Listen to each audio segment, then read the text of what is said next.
নমস্কাৰ, আজি ৭ নৱেম্বৰৰ 10টা গুৰুত্বপূৰ্ণ খবৰ আপোনালোকলৈ জনাব বিচাৰিছোঁ। প্ৰথম খবৰটো বিশ্বজয়ী মহিলা ক্ৰিকেট দলটোক শুভেচ্ছা জনাই প্ৰধানমন্ত্ৰী নৰেন্দ্ৰ মোদীয়ে। দ্বিতীয়টো খবৰ হৈছে NDAৰ কেইবাজনো জ্যেষ্ঠ নেতাই বিহাৰ বিধানসভাৰ দ্বিতীয় পৰ্যায়ৰ যি নিৰ্বাচনী প্ৰচাৰত অংশ লয়। প্ৰথম পৰ্যায়ত 18খন জিলাৰ 121টা বিধানসভা সমষ্টিত ভোটগ্ৰহণ অনুষ্ঠিত হয় আৰু ভোটগ্ৰহণৰ যোৱাকালি সন্ধিয়া 5 বজাত সমাপ্ত হয় সুকলমে। এতিয়া দ্বিতীয় পৰ্যায়ৰ কাৰণে প্ৰচাৰ অভিযান তুংগত চলিছে। NDAৰ কেইবাগৰাকী জ্যেষ্ঠ নেতাই অংশগ্ৰহণ কৰিছে। প্ৰধানমন্ত্ৰী নৰেন্দ্ৰ মোদীয়ে আৰাতিয়াত নিৰ্বাচনী প্ৰচাৰ চলায়। বিহাৰ বিধানসভাৰ দ্বিতীয় পৰ্যায়ৰ নিৰ্বাচনী প্ৰচাৰ অভিযান তুংগত চলিছে। এতিয়া আহিছোঁ অসম চৰকাৰৰ অন্য এটা খবৰলৈ।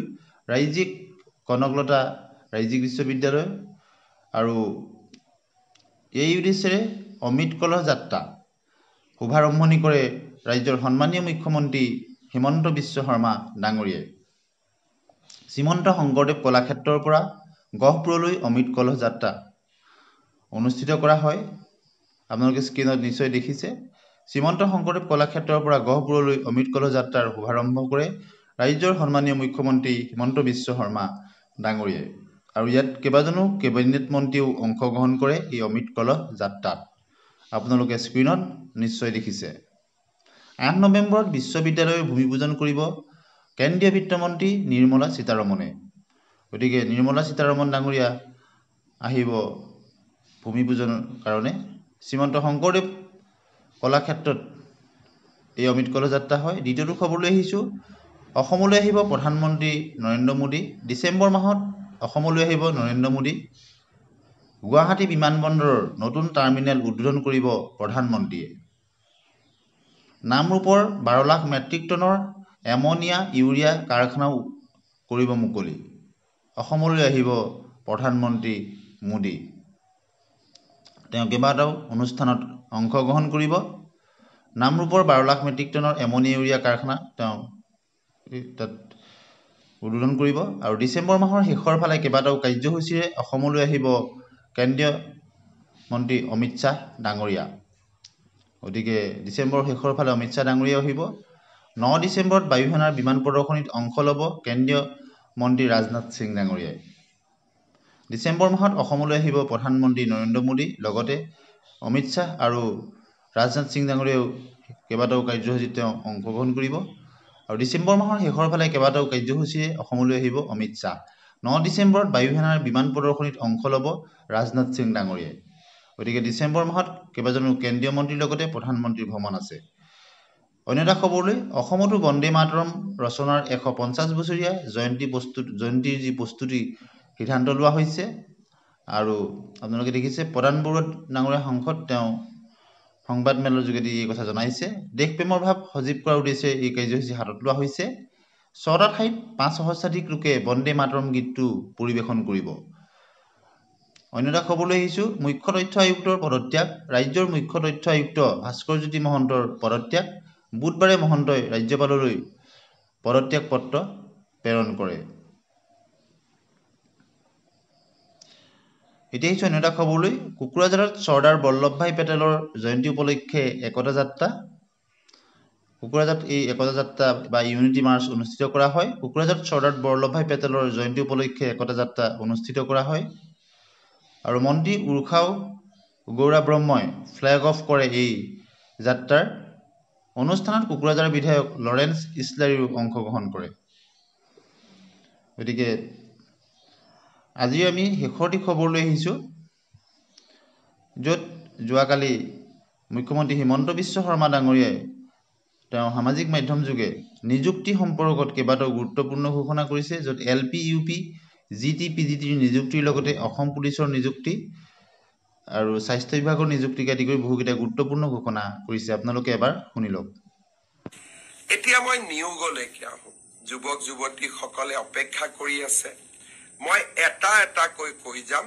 সকলো যুৱক যুৱতীয়ে নিৰ্বাচিত যুৱক যুৱতীসকলে মনোযোগেৰে শুনিব। অহা 6 তাৰিখে ৰাজ্য চৰকাৰৰ শিক্ষা বিভাগে প্ৰাথমিক শিক্ষাৰ শিক্ষক শিক্ষয়িত্ৰীসকলৰ চূড়ান্ত ফলাফল ঘোষণা কৰিব। অৰ্থাৎ আজি এই ঘোষণা কৰাৰ প্ৰক্ৰিয়া সমাপ্ত হ'ব। 9 তাৰিখে আকৌ এবাৰ মই কৈছো যে 9 তাৰিখে আমি প্ৰাথমিক বিদ্যালয়ৰ শিক্ষক শিক্ষয়িত্ৰীসকলক নিয়োগ পত্ৰ প্ৰদান কৰিম। তাৰ পিছতেই আমি নৱেম্বৰ মাহৰ ভিতৰতে পুলিচ কনিষ্টবলসকলক নিযুক্তি দিয়াৰ ব্যৱস্থা কৰিম। পুলিচ কনিষ্টবলসকলক নিযুক্তি দিয়াৰ পিছদিনাখনেই আমি অন্তত আৰু 4,000 আৰক্ষী পদৰ বাবে আবেদন পত্ৰও আহ্বান কৰিম। অৰ্থাৎ নিযুক্তিৰ পৰম্পৰা আমি চলাই ৰাখিম, যাতে অসমৰ যুৱক যুৱতী কেতিয়াও আশাহত হ'ব নালাগে। এডিআৰই তৃতীয় বৰ্গ আৰু চতুৰ্থ বৰ্গ এই পৰীক্ষাৰ এটা প্ৰক্ৰিয়া আছে। ৰিজাল্ট দিয়াৰ পিছত আমি লটাৰী বা ৰেণ্ডমাইজেশ্যনৰ জৰিয়তে ডিপাৰ্টমেণ্টসমূহ আবণ্টন কৰিব লাগে। ডিপাৰ্টমেণ্টসমূহ আবণ্টন কৰাৰ পিছত ডাইৰেক্টৰেটবিলাক আবণ্টন কৰিব লাগিব আৰু ডাইৰেক্টৰেটবিলাক আবণ্টন হোৱাৰ পিছত আমি তেওঁলোকক ইণ্ডিভিজুৱেল পোষ্টিং দিব লাগিব। এই প্ৰক্ৰিয়াটোত 30টা দিনৰ প্ৰয়োজন হয়। মই আগতেই কৈছো, যোৱা মাহত আমি কোনেও কাম কৰিব পৰা নাছিলো। মই চেষ্টা কৰিছো নৱেম্বৰৰ শেষত নহলে ডিচেম্বৰৰ প্ৰথম ভাগতে এডিআৰইৰ চতুৰ্থ আৰু তৃতীয় বৰ্গৰ আমি নিযুক্তি পত্ৰসমূহ বিতৰণ কৰিম। প্ৰক্ৰিয়াটো চলি আছে, প্ৰক্ৰিয়াটো চলিব দিয়ক, কাৰণ এই প্ৰক্ৰিয়াটো স্বচ্ছ হোৱাৰ প্ৰয়োজনীয়তা আছে। এইখিনি সময়ৰ মাজতে আমি পোষ্ট গ্ৰেজুৱেট আৰু গ্ৰেজুৱেট টিচাৰৰো নিযুক্তিৰ কাম হাতত ল'ম। আপোনালোকে দিয়া অপশ্যন অনুসৰি আপোনালোকক যাতে আমি নিযুক্তি দিব পাৰো, তাৰ বাবে শিক্ষা বিভাগে ইতিমধ্যে কাম হাতত লৈছে। মই খুব সোনকালে আপোনালোকক নিযুক্তিৰ তাৰিখটো জনাম। স্বাস্থ্য বিভাগৰ নিযুক্তিও এই মাহতে আমি প্ৰদান কৰিম। চাহ বাগিচাৰ সমাজখনৰ বাবে আমি 3% এইবাৰ চৰকাৰী চাকৰিত আৰক্ষণ কৰিছিলো। গোটেই কেইটা নিযুক্তি দিয়াৰ পিছত আমি চাহ বাগিচাৰ যুৱক যুৱতীসকলক পৃথকে 3% উত্তীৰ্ণ হোৱা যুৱক যুৱতীসকলক নিযুক্তি পত্ৰ প্ৰদান কৰিম। অৰ্থাৎ অহা 9 তাৰিখে আমি চাহ বাগিচাৰ যুৱক যুৱতীসকলক বাদ দি সকলোকে আমি নিযুক্তি দিম। গোটেইখিনি নিযুক্তি পত্ৰ আমি একেলগ কৰি ডিচেম্বৰ বা নৱেম্বৰ মাহত সকলো চাহ বাগিচাৰ যুৱকক গুৱাহাটীলৈ মাতি আনি আমি একেলগে নিযুক্তি দিম, যাতে ই সমাজখনত এটা সচেতনতাৰ সৃষ্টি কৰিব পাৰে।